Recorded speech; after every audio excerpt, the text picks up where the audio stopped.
My name is Alicia Sanders. I'm 28 years old. And on Thanksgiving 2024, my parents blocked the doorway of their Bellevue home and told me I wasn't invited to dinner. I could see through the gap between their bodies. My sister Vanessa sat at the head of the table, in my seat, the seat I'd occupied for 28 years. My uncle Preston raised a wine glass and toast, and my best friend Claire wore my dead grandmother's sapphire brooch pinned to her dress, the heirloom my mother had promised me since I was 16. 23 people laughed and clinked glasses behind my parents' backs. None of them were looking at the door. None of them knew I was standing there in the cold, 2 minutes early like always, holding a bottle of wine I'd never get to open. I didn't cry. I didn't beg. I nodded, turned around, and walked back to my car. 43 steps. I counted every one. Then I sat in my driver's seat for exactly 4 minutes and made one phone call that changed everything. 20 minutes later, my phone exploded with 89 missed calls, and inside that house, the screaming started. If you stay until the end, you'll understand why I don't regret a single second of what I did. Not even the part where my mother left me a voicemail saying I'm not her daughter anymore. Let me back up. Because to understand what happened that Thanksgiving, you need to know what I'd been doing for the 8 months before it. I'm an investigative journalist. I work for the Seattle Tribune. My beat is corporate fraud and white-collar crime. The kind of crime where people in expensive suits steal millions while smiling for the camera. I've exposed embezzlement schemes, Ponzi operations, contractor fraud. I'm good at finding patterns in numbers. I'm even better at getting people to tell me the truth. But I never expected to find my biggest story inside my own family. Sanders Development Corporation, SDC Properties. That's my family's company. My Uncle Preston founded it 30 years ago with my father as a silent partner.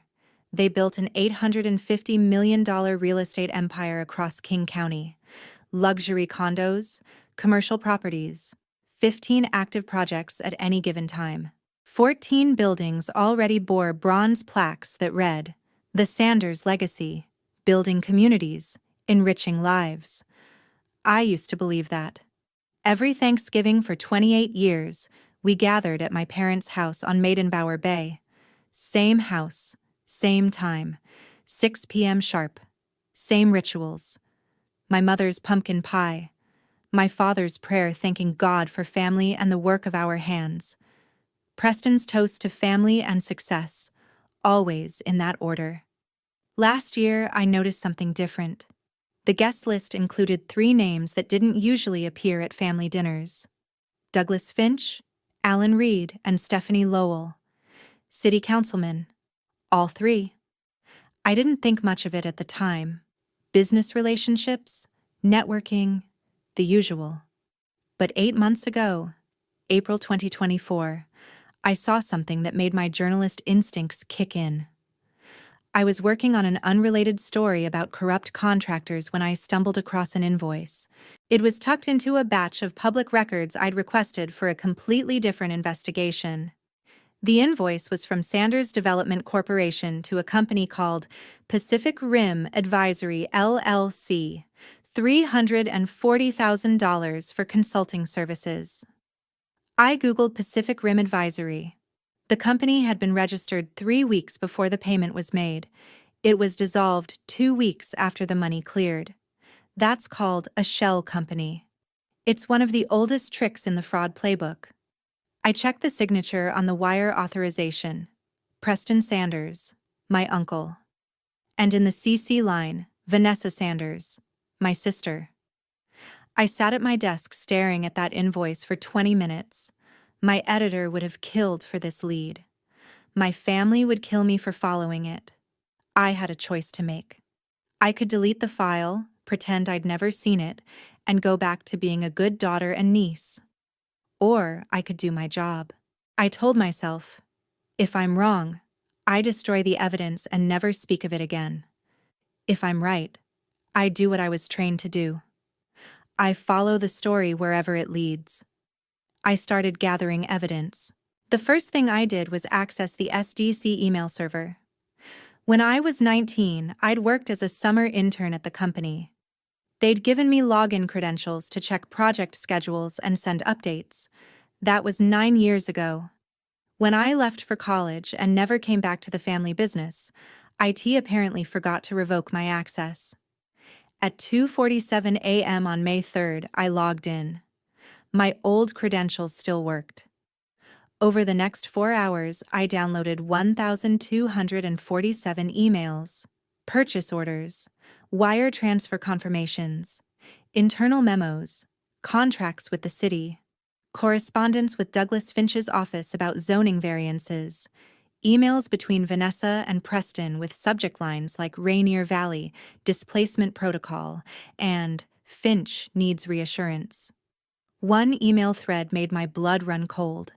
It was dated March 2024. Vanessa to Preston. Rainier Valley families are resisting eviction. How aggressive should we be? Preston's reply. As aggressive as legally permissible. We need that property cleared by April 15th. I cross-referenced the timeline. April 15th. That was the day 6 families were evicted from a building SDC had purchased via eminent domain. 30 days notice. In Seattle's housing market, 30 days might as well be 30 hours. I needed to talk to those families. Over the next month, I tracked down and interviewed 6 people who'd been displaced by SDC's Rainier Valley project. The first was a woman named Maria Gonzalez.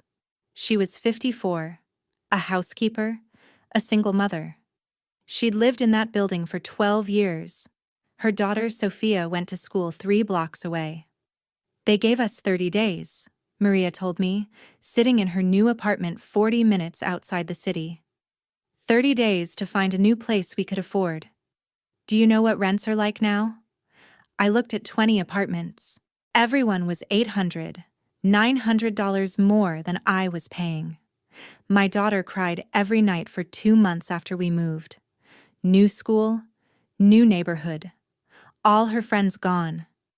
I asked her about the settlement SDC had offered. Maria laughed bitterly.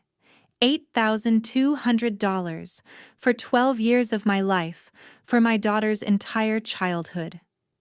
I took notes. I recorded everything. And then I asked the question I needed to ask. Maria, if I write about this, if I investigate the people who did this to you, you need to know. They're my family. My uncle runs the company. My sister works there. Does that change anything? Maria looked at me for a long time. Then she said, "Does it change anything for you?" I said, "No," she said. "Then write it." I interviewed 5 more families over the next 3 weeks. All 6 stories were identical. Sudden eviction notices, lowball settlements, families torn from their communities, children displaced from schools, and every single eviction notice bore my uncle's signature. But interviews weren't enough. I needed harder evidence. I needed their voices. I started recording family dinners. April 15th, 2024. The first recording. It was a Sunday. My parents host dinner every other Sunday when Preston's in town. I arrived at 5:30 with a bottle of wine and my phone in my purse. Voice recorder app running. I set my purse on the side table in the entryway, close enough to the dining room to catch conversation. Far enough away that no one would question it. Dinner started normally. Small talk. My mother's pot roast. Vanessa complaining about permit delays on a project in Bellevue. Preston talking about a meeting with the mayor's office. Then, at 6:45, as my father was refilling wine glasses, Preston said, "Finch is getting nervous about the variance." Vanessa, "He'll vote our way. He needs the campaign contribution." Preston, "How much?" Vanessa, "50, through the usual channels." My mother asked me to pass the salt. I smiled. My hand didn't shake. I said, "Here you go, Mom." Inside, my heart was beating so hard I thought they could hear it. $50,000. Campaign contribution. Through the usual channels. That's bribery. Federal crime. 10 years in prison. I recorded 3 more dinners over the next 6 months. June 3rd, August 12th, October 8th. Every recording gave me something new. Discussions about managing city officials, jokes about creative accounting, Vanessa mentioning a nonprofit they'd set up as a tax shelter, a fake charity that existed only on paper to funnel donations and reduce taxable income. At the October 8th dinner, Preston made a joke that everyone laughed at. He said, "The key to success is keeping the city council happy. They're cheaper than you'd think." Everyone laughed. I laughed too. Then I went home and threw up. And then I transcribed every single word. By mid-October, I had a case. 4 audio recordings. 1,247 emails. Wire transfer logs showing $2.3 million moving through 5 shell companies before ending up in accounts tied to city councilmen's family members. I had testimony from 6 displaced families. I had dates, amounts, names. I had everything except the will to use it, because using it meant destroying my family. On October 15th, I met with James Callahan. James is a senior investigator with the FBI's Public Corruption Unit. I'd worked with him 2 years earlier on a story about a state contractor skimming funds. He was honest, thorough, and relentless. If anyone could handle this case, it was him. We met at a Starbucks on Broadway at 7:30 in the morning. I brought my laptop and a flash drive containing copies of everything. "This is federal corruption," James said after I walked him through the evidence. "Public Integrity Unit jurisdiction, bribery, wire fraud, probably RICO if we dig deeper." He looked at me carefully. "But Alicia, these are your family. Your uncle. Your sister. Are you absolutely certain you want to do this?" I said, "I'll bring you everything I have. Just promise me, when you move fast. I don't want them to have time to destroy evidence or run." James said, "The day you give me the signal, we go. Agents will be ready. Search warrant will be signed. But once we move, there's no going back. You understand that?" I understood. I said, "I'll let you know when." For the next month, I waited. I attended family dinners. I smiled. I passed the mashed potatoes. I memorized every word they said, every look they exchanged, every lie they told themselves about being good people. And then November 20th arrived, and everything changed. Every year, my mother sends a group text 2 weeks before Thanksgiving.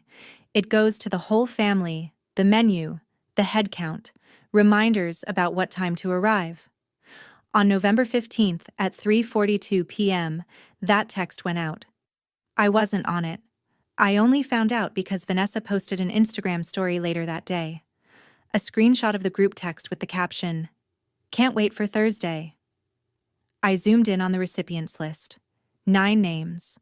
My parents, Preston, Vanessa, my aunt and uncle, 2 cousins, Claire, not me. I refreshed my messages. Nothing. I called my mother, straight to voicemail. 3 days later, November 18th, Claire posted another Instagram story. This one was a photo from inside SDC's main office, conference room, long table covered in papers. The caption, "Thanksgiving prep with the fam #blessed." I zoomed in on the table. There was a seating chart, printed place cards. I counted them. 23. I scrolled through the visible names on the cards. Vanessa, Preston, Claire, Douglas Finch. My parents. No Alicia. I took a screenshot, not for evidence, for the moment when I'd need to remember why I was doing what I was about to do. On November 20th, I tried texting my mother. "Hey Mom, just confirming Thursday at 6? Should I bring anything? Love you." Delivered. Read at 2:47 p.m. No reply. I texted Vanessa. Same thing. Read receipt. No response. I texted Claire. Read. Nothing. 2 days of silence. Then, on November 22nd at 4:47 p.m., 2 days before Thanksgiving, my father called. "Sweetheart," he said. His voice was tight, uncomfortable. "About tomorrow," I said. "I'm planning to head over around 5:30. Is that okay?" There was a long pause. "Preston thinks it's best if you sit this one out this year." I felt something cold settle in my chest. "What? Why?" Another pause. "You've been asking questions about the business. It makes people uncomfortable." "People? Or Preston?" Silence. "Dad? Just take this year off, Alicia, please." I said, "Okay, Dad." He sighed, relieved. "Thank you, sweetheart. We'll see you at Christmas." He hung up before I could say anything else. I sat on my couch holding my phone. I didn't cry. I didn't scream. I just sat there feeling the bottom drop out of my world. They thought I'd just accept it. They thought I'd stay home quietly and let them have their perfect Thanksgiving without the daughter who asked too many questions. They had no idea what okay meant. Thanksgiving Day, November 28th, 2024. I spent the morning working. I finished the final draft of my article. 8,500 words. Every detail documented. Every source verified. Every claim backed by evidence. The headline, Sanders Development Corporation, How a Bellevue Real Estate Empire Was Built on Corruption. Byline, Alicia Sanders, Investigative Reporter. I sent it to my editor, Rachel Mendoza, at 2 p.m. with a note. "Hold for my signal. When I say publish, you publish. No matter what." Rachel called me. "Alicia, are you sure? Once this goes live, there's no taking it back. Your name will be on this. Everyone will know." I said, "I want them to know." At 5:42 p.m., I got in my car and drove to my parents' house. The drive took 16 minutes. The temperature outside was 38 degrees. I didn't turn on the radio. I just drove in silence, watching the familiar streets of Bellevue pass by. The streets I'd grown up on. The neighborhood where I'd learned to ride a bike. Where I'd walked to school. Where I'd believed my family was something good. I parked across the street from the house at 5:58 p.m., 2 minutes early. Like always. There were 6 cars in the circular driveway. More than usual. I recognized Vanessa's Tesla, Preston's Mercedes, Claire's Audi. 3 others I didn't know, probably the city councilmen. Through the windows, I could see lights. Movement. The dining room chandelier blazing. Silhouettes of people standing, sitting, laughing. I counted my steps from the car to the front door. 43. My legs felt like they were made of concrete. Every step was deliberate, mechanical. I wasn't nervous. I was numb. I raised my hand to knock. The door opened before my knuckles touched wood. My mother stood on the left. My father on the right.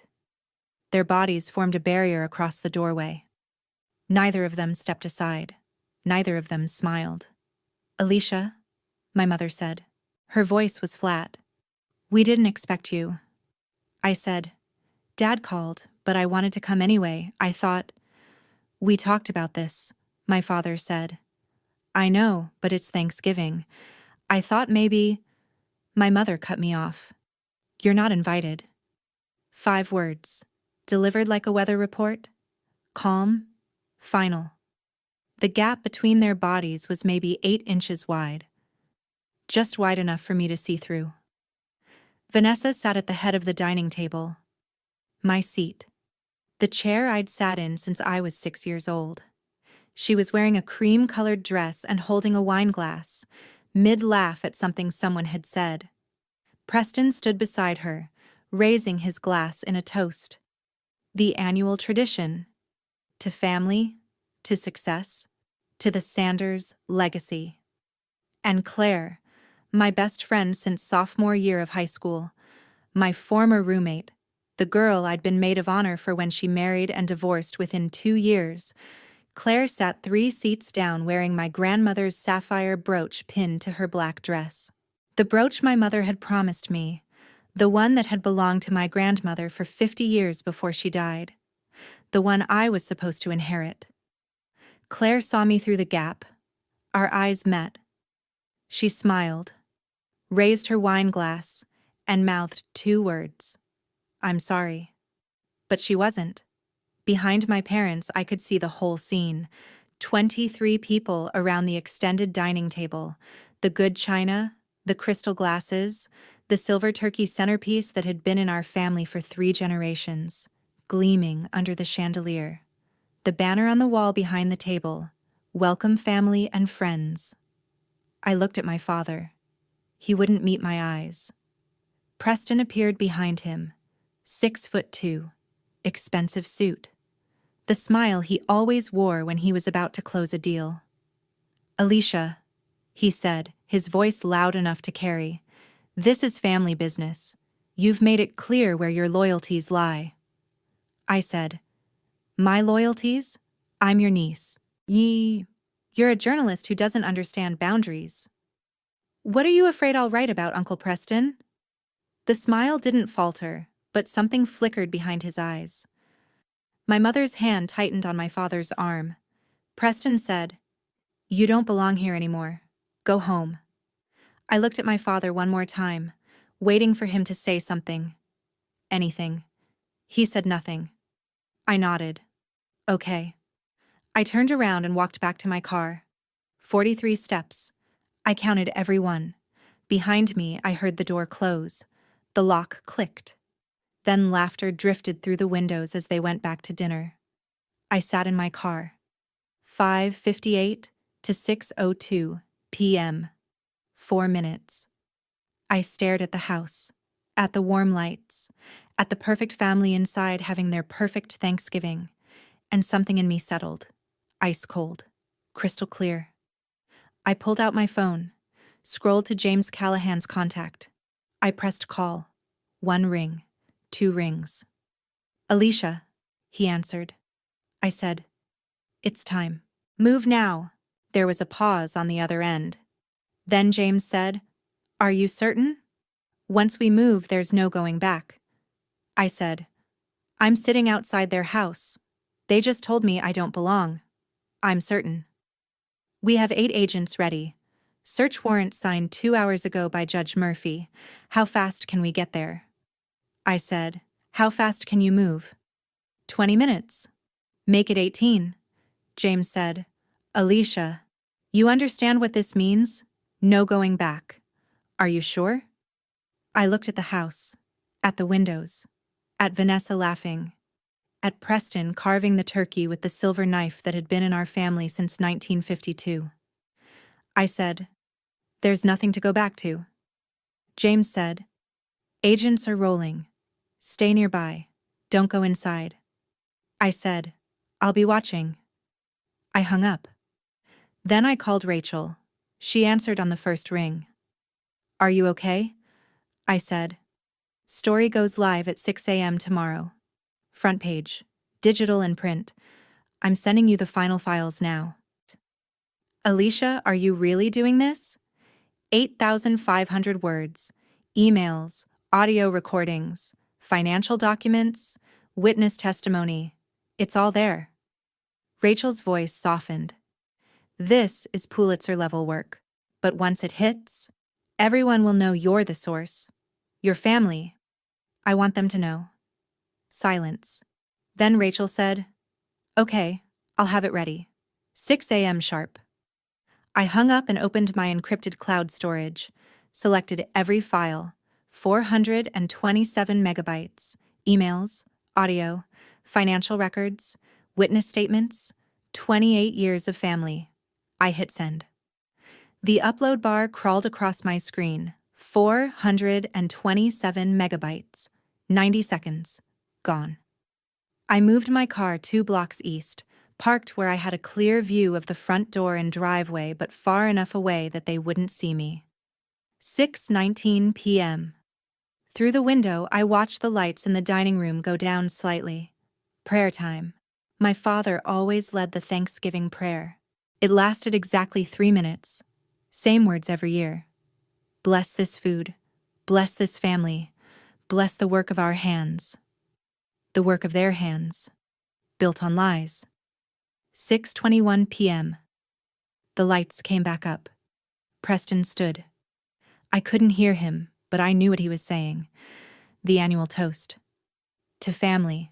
To success. To the Sanders legacy. 23 wine glasses raised. 9 minutes left. 6:25 p.m. My phone buzzed. Instagram notification. Claire had posted a story. I opened it. A photo of the table from her seat. The silver turkey. The faces around the table.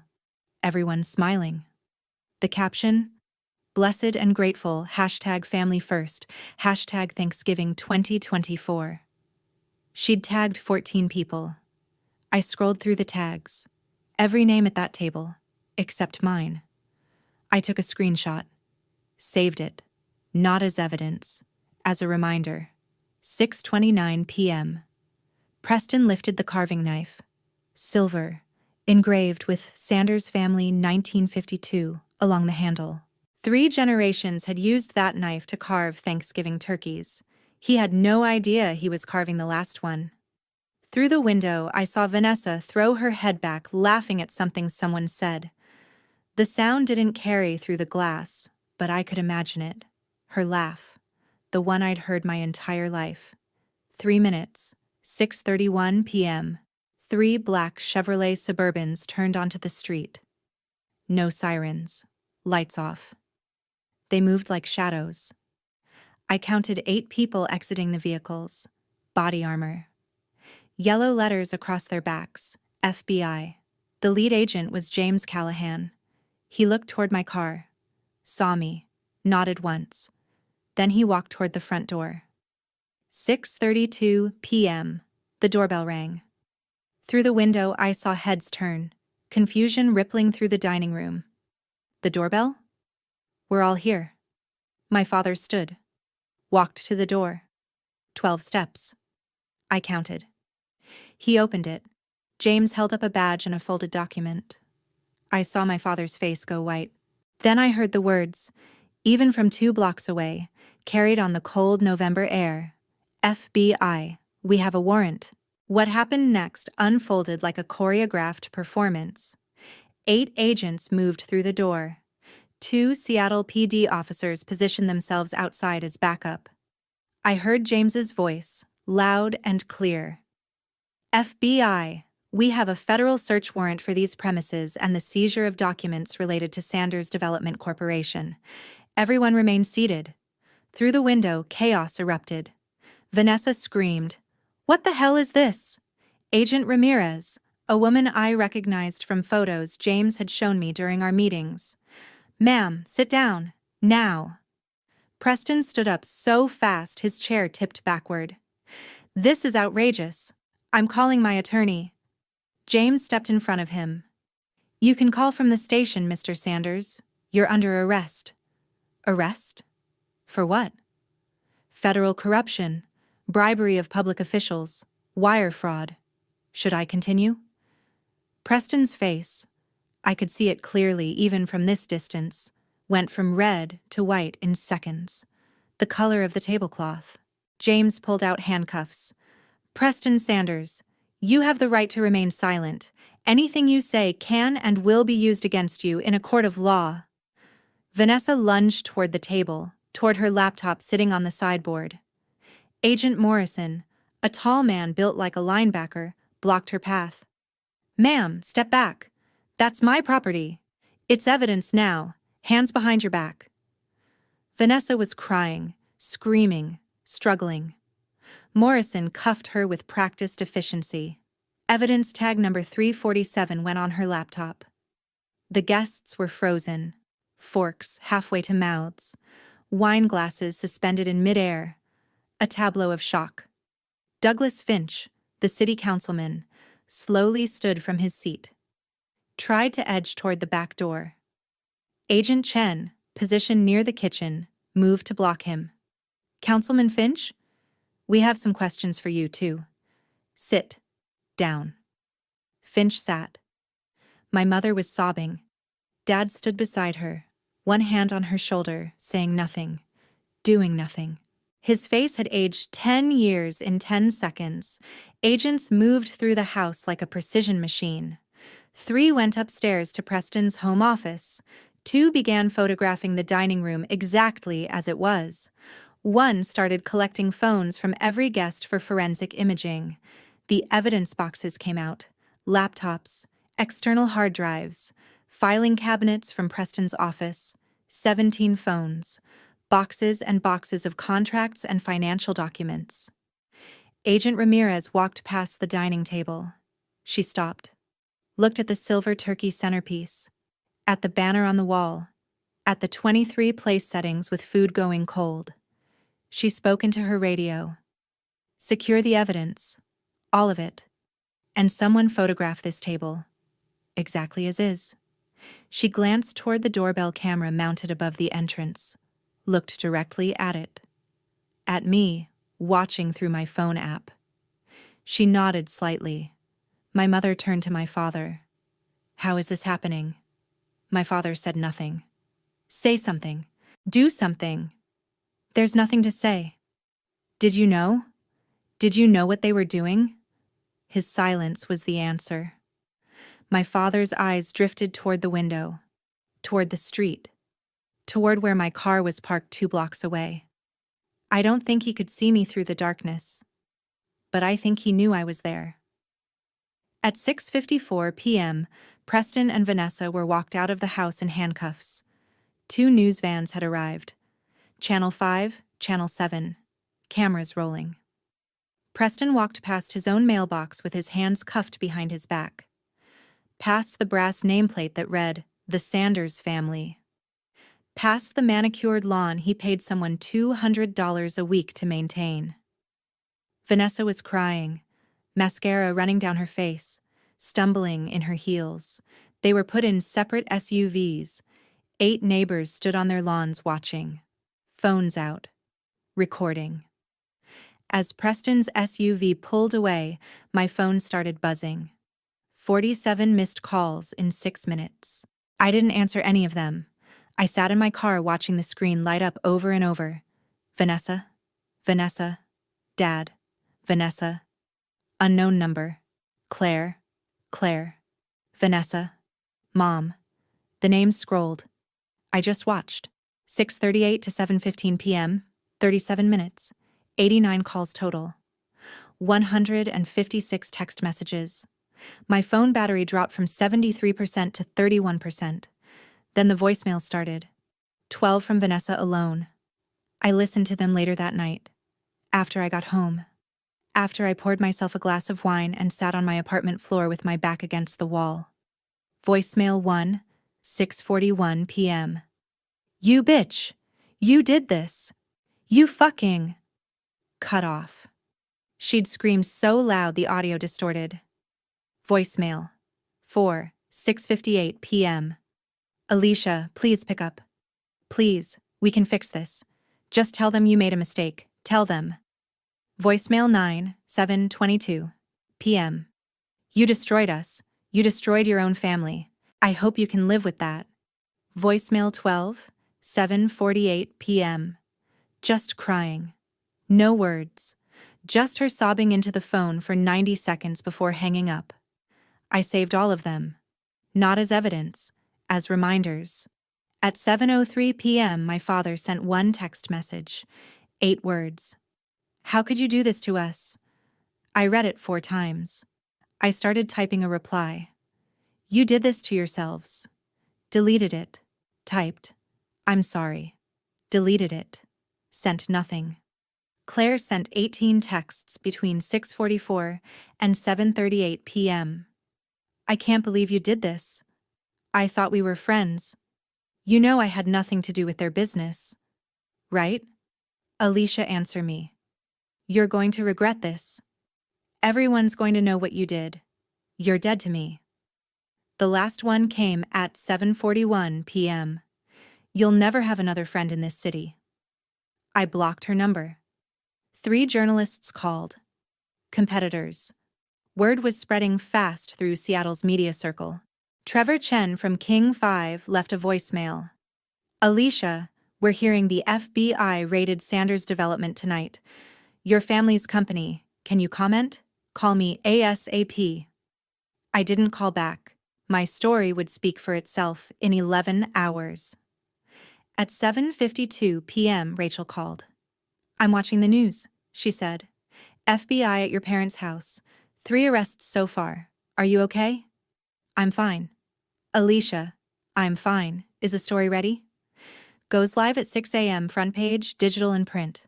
But listen, once this hits, your name is everywhere. No anonymity, no protection. Everyone will know you're the source. Good, I said. I want them to know. Rachel was quiet for a moment. Then, you're brave. Or crazy. Maybe both. See you in the morning. I hung up. At 8:15 p.m., I went through my phone contacts systematically, one by one. Block, block, block. 23 numbers. Everyone who'd been at that Thanksgiving table. Everyone who'd laughed and eaten while I stood outside in the cold. I kept one number unblocked. Mom's. Just in case she wanted to say the thing that mattered, the thing that would make a difference she never called. But someone else did. 11:34 p.m. unknown number. 425 area code. I almost didn't answer. I was exhausted. I'd been awake for 19 hours. My apartment was dark except for the light from my laptop screen where I was reviewing the final edits Rachel had made to my article. But journalists always answer. Hello? A woman's voice, shaking. Is this Alicia Sanders? Yes. Who is this? Maria. Maria Gonzalez. I don't know if you remember me. Maria. My voice cracked. Of course I remember you. I saw the news. Sanders Development Corporation, the FBI. That's the company that took our home. I know, Maria. I remember. I interviewed you in June. You spent 3 hours with me. You listened to my whole story. You cried with me. Maria's voice was thick. My daughter Sophia, she saw your name on the news. On the TV, she said, Mama, that's the nice lady, the journalist lady who listened to us. I closed my eyes. How is Sophia? She's good. She's really good. We got a new apartment. Closer to my work. And Alicia. She paused. Are they your family? The people who got arrested? Yes. I'm so sorry. Don't be. But they're your family. This must be so hard. I didn't know what to say to that. Maria continued. I know it must hurt. I know. But Alicia, you gave me my voice back. You gave Sophia hope. She believes in justice now because of you. Because you listened. Because you wrote our story. Because you chose. Her voice broke. You chose us. I said, I didn't choose you over them. I chose the truth. Maria was quiet. Then, same thing. We talked for 8 more minutes. She told me about Sophia's new school, about the settlement they were expecting, about how she'd told her daughter that sometimes people do the right thing even when it costs them everything. Thank you, Maria said before hanging up. Thank you for choosing truth. After she hung up, I sat on my apartment floor, and I cried. For the first time that entire day, I cried. Not for what I'd lost, for what I'd found. Purpose. I didn't sleep that night. At 5:55 a.m., my article went live. I refreshed the Seattle Tribune homepage at 5:55 and 1 second. There it was. Front page. Top of the fold, even in the digital edition. Headline in bold, Sanders Development Corporation, How a Bellevue Real Estate Empire Was Built on Corruption. Subheadline, An investigative reporter examines her own family and uncovers a web of bribery, fraud, and displacement. Byline, Alicia Sanders, investigative reporter, 8,500 words. Every email, every recording, every wire transfer, every displaced family, every lie, everything. I made coffee and watched the traffic numbers climb. 6:15 a.m., 18,000 reads. 7:02 a.m., 94,000. 9:11 m., 340,000. Trending number 2 on Twitter nationally. My phone started ringing. Not my family this time. Media. The New York Times wanted an interview. The Washington Post wanted to license the story. CNN wanted me on air. I said yes to all of it. At 2 p.m., the FBI held a press conference. I watched it on my laptop. James Callahan stood at a podium, his face serious and professional. Today, the FBI arrested Preston Sanders, CEO of Sanders Development Corporation, and Vanessa Sanders, VP of Development, on federal corruption charges including bribery of public officials, wire fraud, and conspiracy. We anticipate additional arrests in the coming days. This investigation has been ongoing for 9 months, thanks to the courage of confidential sources who came forward with evidence. He didn't name me, but every reporter in that room knew. My byline was on every screen in America. The arrests came in waves. 5 p.m., November 28th, Preston Sanders. Bail set at $5 million. Denied. 5:15 p.m., Vanessa Sanders. Bail set at $3 million. Granted with ankle monitor. 9:30 a.m., November 29th. Douglas Finch, City Councilman. $2 million bail. 1:45 p.m., Alan Reed, City Councilman. $1.5 million bail. 4:20 p.m., Stephanie Lowell, City Councilwoman. Resigned her position immediately. Bail hearing pending. By the end of the week, 9 people had been arrested. Rachel called me at 7:14 p.m. on the 29th. Alicia, this is Pulitzer-level work. I mean it. It cost me everything. No, it cost them everything. You chose truth. That's the job. I was quiet. Alicia? Is it worth it? Rachel paused. Then, ask Maria Gonzalez. I hung up and stared at my phone. One new voicemail. Mom. Received at 9:42 p.m. I pressed play. Silence. Breathing. 8 seconds of just her breathing. Then, Alicia. Her voice was shaking. Quiet. You destroyed this family. Your father. He can't even look at me. Vanessa's children. They're 7 and 9. They're asking why Auntie Alicia sent their mommy to jail. What am I supposed to tell them? How do I explain that their aunt? Crying. You were my daughter. I don't know who you are anymore. Preston is facing 15 years. Vanessa. They put an ankle monitor on her like she's a criminal. Our family name. Dragged through the mud. For what? A story? Your career? A pause. 8 seconds of breathing. Don't call us. Don't come to the house. Don't send cards at Christmas. You're not welcome. You're not... Silence. You're not my daughter anymore. The voicemail ended. Duration, 47 seconds. I played it 6 times. Memorized every word, every breath, every pause where she almost said something else but didn't. Then I saved it in a folder labeled Important, not as a weapon, as a reminder. The price of doing the right thing isn't always paid by the guilty. Then I went to work on my follow-up story, because 3 more city officials were about to fall. The weeks that followed were a blur. Week 2, Preston accepted a plea deal. 8 years in federal prison, $12 million in asset forfeiture, full cooperation with ongoing investigations. His lawyer released a statement. Mr. Sanders deeply regrets his actions and hopes to make amends. Not an apology, a regret. Week 3. Vanessa refused a plea deal. Her trial was set for March 17, 2025. She was facing 14 federal charges, 12 to 15 years if convicted. Her defense strategy, according to court filings, was to blame Preston, claim she'd been manipulated, that she was just following orders. It wouldn't work. I had her emails, in her own words, her own decisions.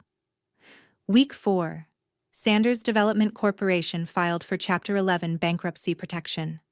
Assets: $420 million. Liabilities: $680 million. Net: negative $260 million. 340 employees were laid off the day before Christmas. 14 buildings went into foreclosure. The bronze plaques started coming down. One by one. The Sanders legacy: building communities, enriching lives. Someone spray-painted over one of them: built on lies. Week 5, the court ordered settlements for the displaced families. Maria Gonzalez received $142,000.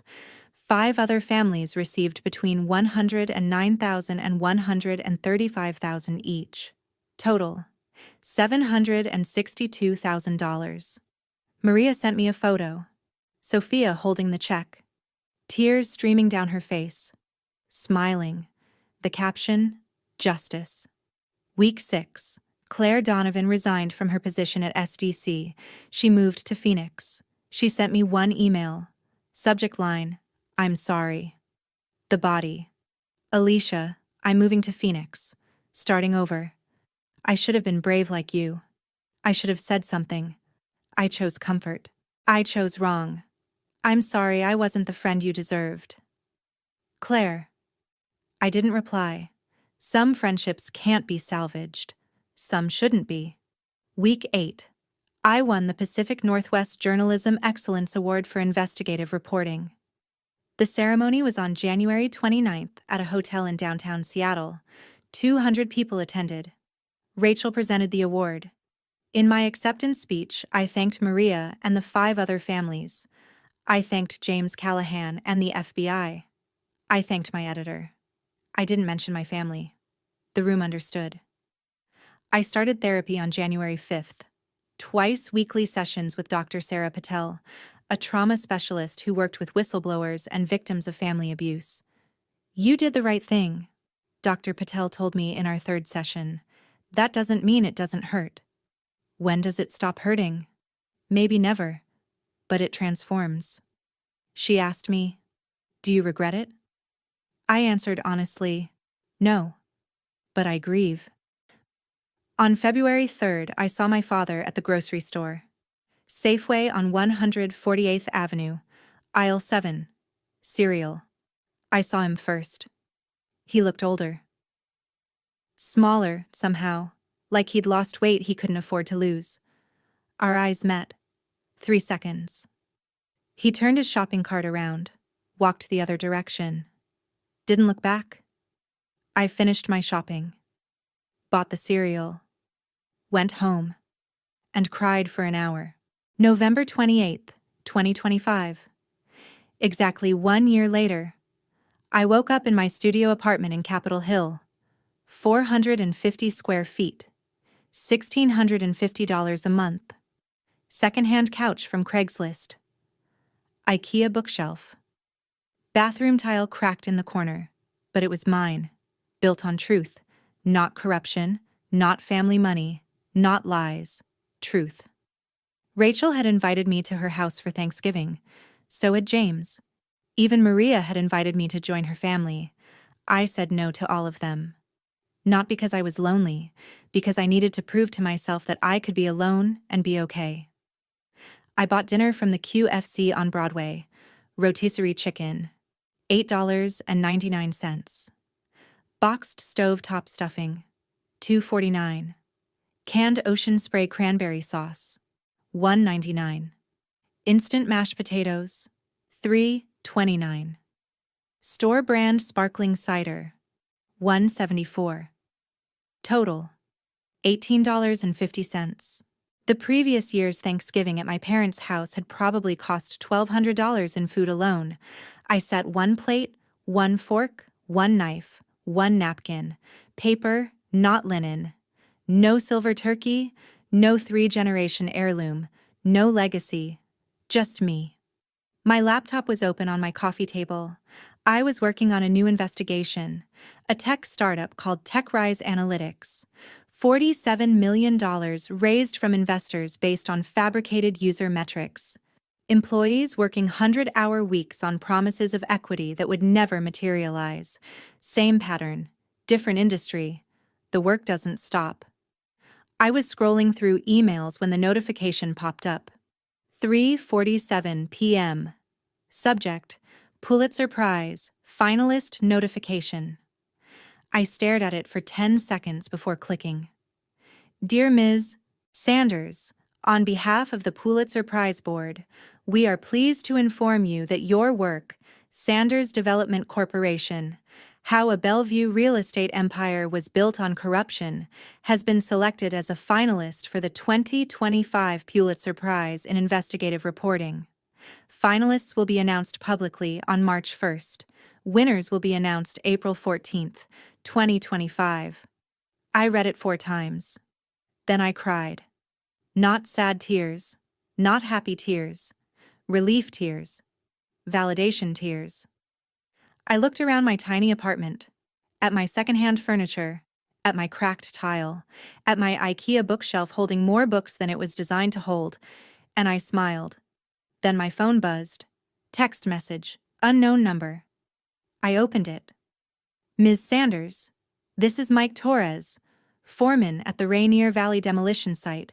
Found something today while we were clearing the old building. Thought you might want it. An image loaded. A bronze plaque. 24 inches by 18 inches. The inscription read, "The Sanders Legacy Building Communities, Enriching Lives. Sanders Development Corporation, established 2019. The building it came from, 4400 Rainier Avenue South. The building where Maria Gonzalez had lost her home." I texted back, "What's happening to the building?" Mike replied, "Affordable housing, 120 units, rent-controlled, open spring 2026. Legacy, right?" I met Mike the next day.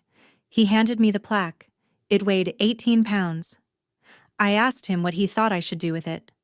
He shrugged. "You're the one who exposed them. Feels like it should be yours." I took it home. I didn't hang it on my wall. I put it in the corner by my front door, face down, as a doorstop. Every day I walked past it. Every day it reminded me, legacy isn't what you claim, it's what you leave behind. But Thanksgiving 2025 had one more surprise. 7:23 p.m. My phone buzzed. Email notification. Subject, from Vanessa. I almost deleted it without reading. But curiosity won. The email had been forwarded through a prison email system, routed through a friend's account on the outside. "Alicia, I've had 8 months to think. In here, you have a lot of time to think. No distractions, no excuses, just walls and truth. You were right. About everything. Preston manipulated me, yes. But I let him. I knew what we were doing was wrong. I chose profit over people. I chose comfort over courage. My kids ask about you. Where's Auntie Alicia? I don't know what to tell them. That their aunt was braver than their mother? That she chose the truth when I chose a lie? I'm sorry. I know that doesn't fix anything. I know you probably won't forgive me. But I needed to say it. I was wrong. You were right. And I'm sorry I wasn't strong like you. Maybe someday. Not today, but someday.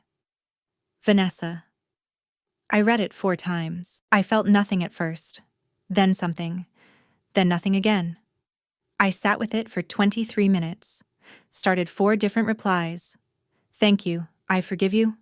Delete. Too little. Too late. Delete. I hope you find peace. Delete. At 7:46 p.m. I sent one sentence. I forgive you, but I don't trust you.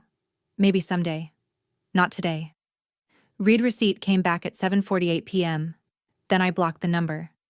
Because forgiveness doesn't mean reconciliation. It means releasing the anger. Not reopening the door. Not yet. Maybe not ever. I went to bed that night and slept 8 hours straight. For the first time in a year. April 14th, 2026. The Pulitzer Prize announcements. I was in the Tribune newsroom with Rachel and 5 other reporters. We'd been refreshing the Pulitzer website every 30 seconds since 11 a.m. At 1:07 Pacific Time, the announcements went live.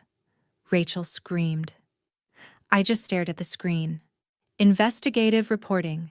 Alicia Sanders, Seattle Tribune, for her exposure of systematic corruption within a family-owned real estate empire, demonstrating extraordinary courage in holding powerful institutions accountable despite profound personal cost. Rachel cried. I didn't. I'd already cried enough. The ceremony was May 2nd in New York. I wore a dress I bought for $200 from Nordstrom Rack. I accepted the award on a stage in front of 300 people.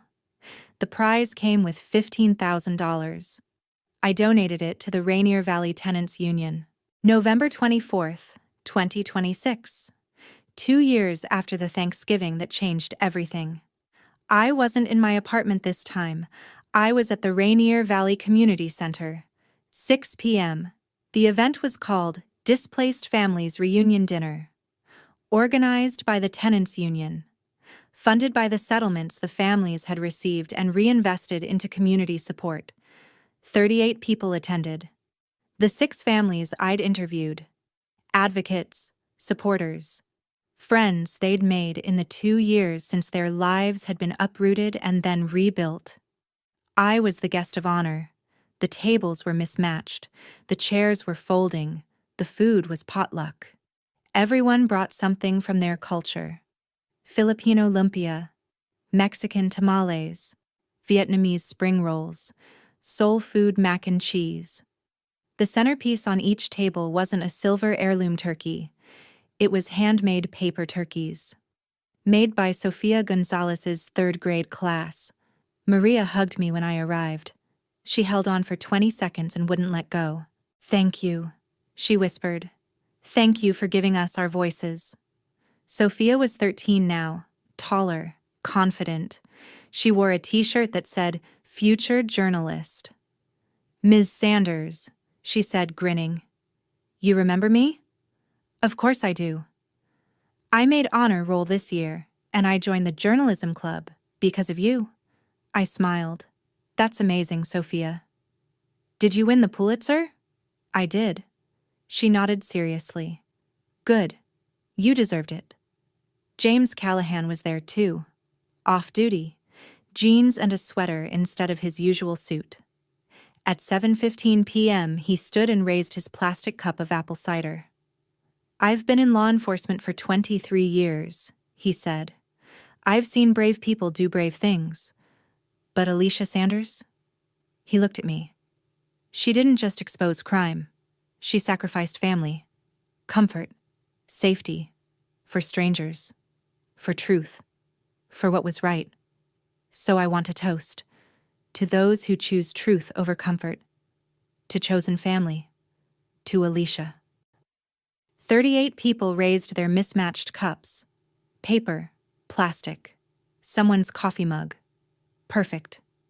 Someone at the far end of the table, I didn't catch who, asked the question I'd been waiting for someone to ask for 2 years. Can I ask, do you miss your family? Your real family? The room went quiet. I looked around the table, at 38 faces, at Maria and Sophia, at James, at the advocates and organizers who'd spent 2 years helping displaced families rebuild, at the paper turkeys and potluck food and folding chairs. I said, I'm with my family. Maria squeezed my hand under the table. Sophia smiled. James nodded. That was family. Before I left, I took one photo on my phone. 38 people around mismatched tables, paper turkeys, smiling faces. I didn't post it anywhere, didn't share it. Just saved it to my camera roll with the caption, Thanksgiving 2026 Reel.